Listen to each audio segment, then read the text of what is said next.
Hey guys, so I put up a post the other day about the deadlift. So we're going to do a little 4-part series on the deadlift, just showing a couple of different things that people do wrong and some ways to correct it.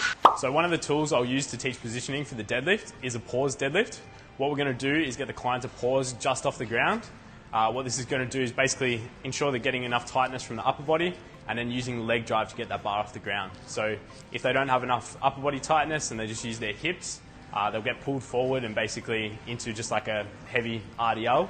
So this will just help reinforce them, because if they do that, they're going to feel that their shoulders will come forward to the bar as a very uncomfortable position. So it's a good lift just to go light on and get technique with, and it'll sort of learn by trial and error for the client. So I'll show you what it'll look like. So I'll get the client to come up to the bar, going to pull themselves in nice and tight with their upper body, big breath in, and then they're just going to pause just off the ground.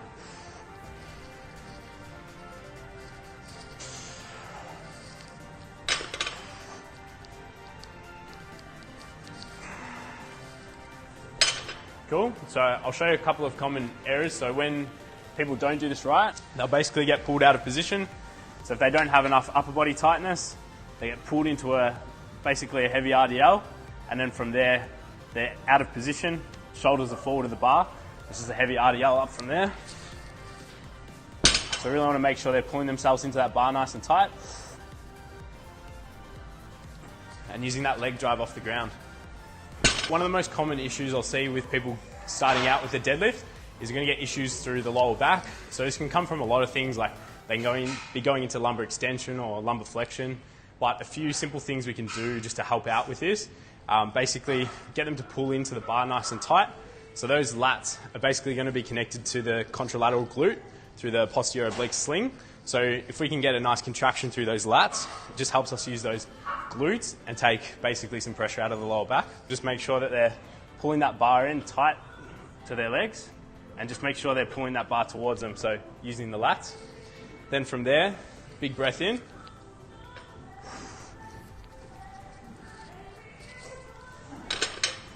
So that's one of the first things I'll run people through, getting that lat tightness, big breath in, and just making sure that's leg drive off the ground. That'll help out usually with a lot of lower back issues. So for people finding lower back issues in the deadlift, one of the common things will be they'll either be starting in a neutral position. As they come up, they'll go into a bit of lumbar extension, and then as they go back down, it could be lumbar flexion, or they'll just start in lumbar flexion and continue the lift that way. So I'll show you from the side what it will basically look like. So I'll go through first of all just the lumbar extension. So it looks good when they set up for the deadlift, but rather than finishing that lift with the hips, they'll finish it with the lumbar spine and lean back too much. So that can cause a lot of tightness in the lower back, as well as sort of jam up the facet joints, things like that. The thing people will do is go into lumbar flexion, so either off the ground. So if people can't hinge properly from those hips, the rounding will come from the lower back, and they're going to come into a bit of lumbar flexion and either maintain that through the lift, or start in flexion, go to extension. So we want to maintain a neutral spine. So if they're starting in neutral spine, coming up, hips extend rather than that lower back, it'll help them. I've had a few people message me, and it can be a little bit confusing on whether the back can be rounded or has to be, in a neutral spine, what it can be. Basically with the thoracic spine, the orientation of the ligaments basically mean that it can tolerate more shear forces.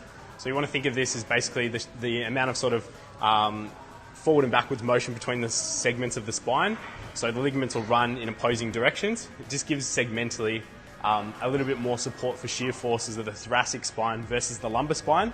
So in the lumbar spine, those ligaments only go one way, so we're basically more susceptible to shear loading. So basically it means that a rounded thoracic spine is more safe. In saying that, it's something more advanced I won't teach, except for some more advanced lifters. But basically, a rounded thoracic off the ground and maintained through the lift is quite safe. The main issue that I'll have with beginner clients is that they'll start in thoracic extension. As they come up, they'll get pulled out of that into thoracic rounding. So I don't mind the thoracic rounding, but I want it to be controlled from the start. So basically, neutral spine, thoracic extension. As they come up, that thoracic will round as they come up and extend the hips. So I don't want to allow them to do this. If they're a little bit kyphotic, I'll allow that little bit of thoracic flexion at the start, but it just needs to be maintained throughout the lift rather than uncontrolled. So one common thing I'll see with the general population's deadlift is they lack the hip flexion to get into a good deadlift position. It's one of the things that annoys me. A lot of people are queuing things like chest up. It's not really doing anything. It's not because they lack the motor control, it's just because they lack the general position. They can't get into that hip flexion. So a couple of things I'll do for Gen Pop is one, take that bar into a little bit of elevation, so just off a block. That'll take out some of the requirements of hip flexion and it will allow them to stay in a neutral lumbar position. Second thing we'll do is mob them into more hip flexion. So what we're going to do is get into a heavy band mobilization, mob that posterior joint capsule of the hip, so pulling that femur into the posterior joint capsule. I'll put up another video of that. One of the common exercises I'll use is a block deadlift. This will take out some of the positional requirements of the hip flexion.